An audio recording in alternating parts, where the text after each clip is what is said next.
송은재TV 시작합니다. 쌍방울의 대북송금, 이재명이 쌍방울 측에 대북송금을 부탁을 했다, 청탁을 했다. 그래서 제3자 뇌물이다 라고 하는 이 부분, 가장 핵심적인 인물입니다. 이화영 재판이 오늘 조금 전에 오전 10시부터 시작이 됐습니다. 오늘 이화영이 이재명과 연관이 되는 부분, 이 쌍방울이 북한 측에 800만 달러를 뒷돈으로 준 것, 이걸 이재명이 알고 있었느냐, 중간에서 쌍방울과 이재명 사이에 이걸 주도한 사람이 이화영입니다. 경기도 평화부지사입니다. 이 이화영이 오늘 재판에서 이걸 인정하느냐라는 게 관심입니다.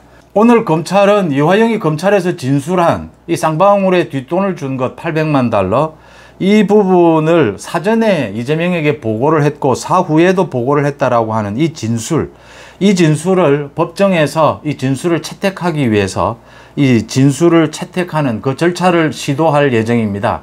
검찰이 이렇게 되면 이화영이 입장을 밝히게 될 것이다. 그러니까 자신이 검찰에서 한 이 진술이 맞다, 자신의 생각이다, 아니면 또 진술을 번복하든 어느 쪽이 되든 이재명은 굉장히 곤혹스러운 입장에 처할 수밖에 없다. 그러니까 이제 이화영이 이재명에게 보고했다라고 하게 되면 이재명은 제3자 뇌물입니다.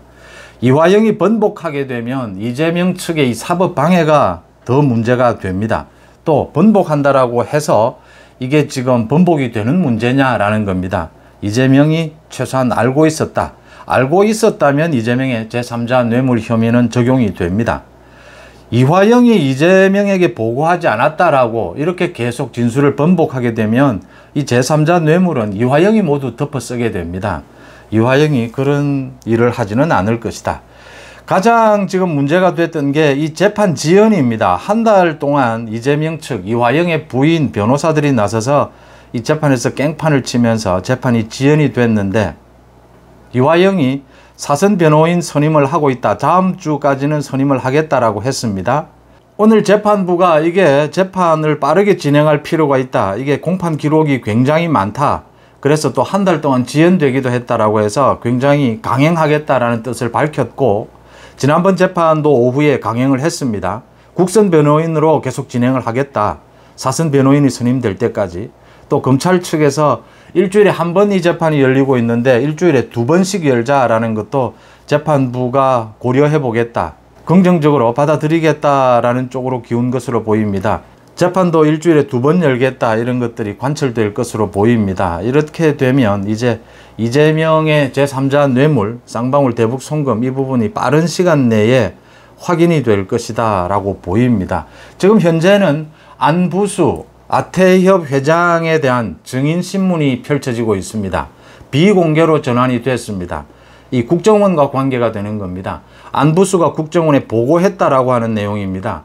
이 북한 측에서 아태협 회장이었습니다. 안부수가 북한 측에서 왜 이 뒷돈 800만 달러를 빨리 주지 않느냐라고 독촉을 했고, 이화영이 주겠다고 약속을 했는데 경기도의회에서 당시 반대를 했기 때문에 경기도 차원에서는 이 예산을 만들 수가 없었습니다. 그래서 쌍방울에 대신 대납하게 한 것이고, 쌍방울이 대신 뒷돈을 대준 것입니다. 이 과정, 이 부분을 안부수가 모두 국정원에 보고를 했다라고 하는 이 검찰에서의 이 진술, 이게 오늘 법정에서 증인신문으로 모두 확인이 될 것으로 보입니다. 지금은 안부수 아태평화교류협회 회장에 대한 증인신문이 진행이 되고 있습니다. 비공개로 진행이 되고 있습니다. 이게 끝나면 이제 이화영의 진술이 나올 예정입니다. 이화영이 검찰에서 한 진술, 이 부분을 확인하는 절차입니다. 그러니까 이화영이 이재명에게 이 대북 송금을 보고를 했다, 이재명이 알고 있었다, 이 부분이 곧 확인될 것으로 보입니다. 이재명이 이제 다음 달 4일, 다음 달 11일, 이렇게 검찰과 이 신경전이다라고 하는데, 사실은 이재명의 이 잔꾀죠. 이 꼼수를 부리는 겁니다. 검찰에 출석하는 이 기일을 놓고, 이재명이 4일에 아마 검찰에 출석하지 않으면 검찰은 불출석이다라고 처리를 하게 되면 이재명은 더 위험해집니다. 구속 가능성이 더 높아집니다. 아마 이재명이 4일은 또 조정을 거쳐서 4일 전후에서 출석하지 않겠느냐, 이렇게 보이는데, 이재명이 검찰에 출석을 하고 소환이 되고 검찰이 구속영장을 치게 되고 국회에서 체포동의안 표결이 있게 되고 이렇게 되면 이제 민주당은 어디로 갈 것이냐. 어제와 오늘 민주당에서도 연찬회를 열었습니다. 연찬회를 열었는데 당의 단합을 위해서 연찬회를 열었는데 연찬회 결과 당은 더 분열되고 있습니다. 완전히 쪼개지는 이런 위기를 겪고 있습니다. 이재명 바로 면전에서 이 서른이 이재명 면전에서 심청이처럼 바다에 몸을 던져라. 그러니까 영장실질심사를 가라. 구속이 되면 어쩔 수가 없다. 구속되면 사퇴하라. 지금 이걸 요구를 한 것입니다. 또 대표적인 반명 의원이죠. 이상민 의원이 조금 전에 방송에 나와서 이재명으로는 총선을 치를 수 없다. 이재명은 구속이 불가피해 보이고 구속이 되면 대표직에서 사퇴해야 한다. 만약 지금 정청래를 비롯해서 친명 쪽에서 주장하고 있는 이재명이 구속이 돼도 대표직을 유지하겠다. 또는 체포동의안 표결을 놓고 당론으로 부결을 정하겠다. 이러면 이제 당은 쪼개진다. 당은 쑥대밭이 된다. 이런 이야기를 했습니다. 구체적으로 민주당에서도 물밑에서 이재명이 구속된 이후에 체포동의안까지를 모두 놓고 이재명과 함께 갈 수가 있겠느냐.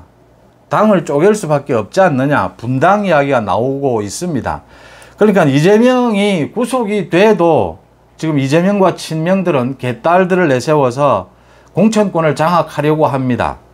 이재명이 만약 사퇴를 하더라도 비대위를 통해서 친이재명 이런 인사를 비대위원장으로 앉혀서 이재명의 공천권을 유지하려고 합니다. 친명들이 공천에서 살아남기 위해서 발부둥을 치고 있습니다. 이재명은 그냥 물러나지는 않는다. 이재명도 뭐 죽기 살기다 이런 식이기 때문에 지금 반명, 비명, 반명 쪽에서도 이게 분당이 아니고서는 답이 나오지 않는다. 그러니까 호남을 중심으로 해서 반명, 비명, 반명들의 당을 따로 만들고 이재명은 이제 수도권 중심으로 해서 친명당을 따로 만든다. 뭐 이런 안들이 나오고 있습니다. 그러니까 비대위원장을 놓고 이 부분을 좀 전망을 해보면 세 사람이 나옵니다. 김두관. 이 김두관은 이재명이 버티다 안 될 경우에 김두관을 비대위원장으로 내세운다. 이재명과 친명들이 지금 내세우는 아닙니다. 김두관 비대위원장. 이렇게 이재명과 친명 쪽에서 김두관 비대위원장 체제, 이건 비명반명에서 받아들일 수가 없습니다. 그래서 지금 중도 안으로 나오고 있는 것이 소위 김부겸입니다. 김부겸 비대위원장 체제. 이게 가능성이 있느냐라는 겁니다. 이 김부겸을 이렇게 바지사장으로 내세워서 이재명도 일정 부분 공천권을 갖고 나머지 비명 반명도 이렇게 공천권을 갖는 이 부분이 가능하겠느냐라는 겁니다. 이게 가능성이 그렇게 높지 않다. 서로 다 불만이다 라고 하는 것입니다. 그래서 나오고 있는 것이 이낙연을 중심으로 해서 아예 이낙연을 중심으로 한 호남당 이렇게 해서 분당을 한다라고 하는 이 방법도 거론이 되고 있습니다. 가장 중요한 것은 이재명의 사법 리스크인데 이 사법 리스크를 피해갈 수가 없다. 민주당의 또 지지율입니다. 민주당의 지지율이 20%대 초반으로까지 떨어졌다. 지금 가장 심각한 여론조사는 민주당의 지지율이 20% 초반까지 떨어졌다. 만약 20%대까지 무너지게 되면 민주당은 다 죽는다. 뭐 비명이고 친명이고 누구든지 다 죽는다라는 위기감에 쌓여 있기 때문에 민주당이 분당까지를 지금 예상을 하고 여러 가지 움직임들이 일고 있습니다. 민주당의 분당, 지금 민주당의 세를 좀 이렇게 점검을 해보면 이재명을 따르는 친명이 7, 80명이다라고 했는데 지금은 사실은 3, 40명 밖에는 되지 않습니다. 모두 중도로 돌아섰습니다. 그러니까 이재명의 핵심인 뭐 7인회라든지 철험회, 이 3, 40명을 제외하고는 이제 모두 중도로 돌아섰고 나머지는 대부분 비명 반명인데 문재인, 친문재인이고 친이낙연이고 뭐 이런 상황입니다. 중도가 한 50명 될 것이다 이렇게 보입니다. 나머지 100명 정도는 이제 친문재인, 뭐 반명이다 이렇게 볼 수가 있는 상황입니다. 그래서 지금 이재명이 이 체포동의안 부결을 당론으로 정하는 것, 이걸 당론으로 정하게 되면 아마 곧바로 비명 반명들이 모두 들고 일어나게 될 겁니다. 여기에서 아마 당이 쪼개지는 이런 상황을 맞게 될 겁니다. 그래서 이 위험 부담 때문에 이재명도 선뜻 당론으로 정한다 이 이야기는 정청래를 시켜서 정청래가 이야기하고 있지 이재명은 아직까지는 이야기하지를 못하고 있습니다. 이재명과 친명들이 끝까지 버틸 것이기 때문에 또 비명반명도 뭐 이재명의 영향력 그대로 둔다면 비명반명 자신들이 죽기 때문에 비명반명을 죽이지 않고서는 이재명이 자신의 방탄으로 활용을 했던 이런 많은 현역 의원들이 아닌 사람들, 이런 사람들에게 공천을 줄 수가 없습니다.